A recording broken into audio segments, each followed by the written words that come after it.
There's a way you can lock your iPhone without actually touching it. Yes, most of you are very shady. When somebody picks up your phone, you are agitating because there is literally something or a couple of stuff in that phone you don't want people to see.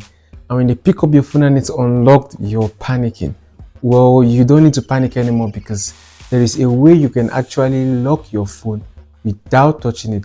And I'm going to show you exactly how you can achieve that using your iPhone. So I don't know if this works for Android, so if you have an Android phone, well, just watch till the end. Maybe there is a way to try this out on Android as well. So now without further ado, let's dive right into how to set this up. Now head over to settings. Once in settings, you're going to scroll down until you can find accessibility. Now you scroll down again to where you have these vocal shortcuts. Set up vocal shortcuts. Now you click on continue. Now let's see what we want you to do. Lock screen.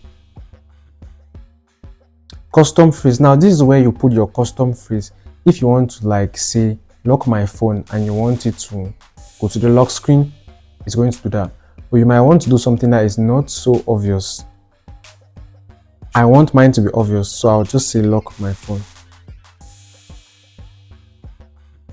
Click on next. Lock my phone. Lock my phone. Lock my phone. Continue. Don't share. And now that's basically it.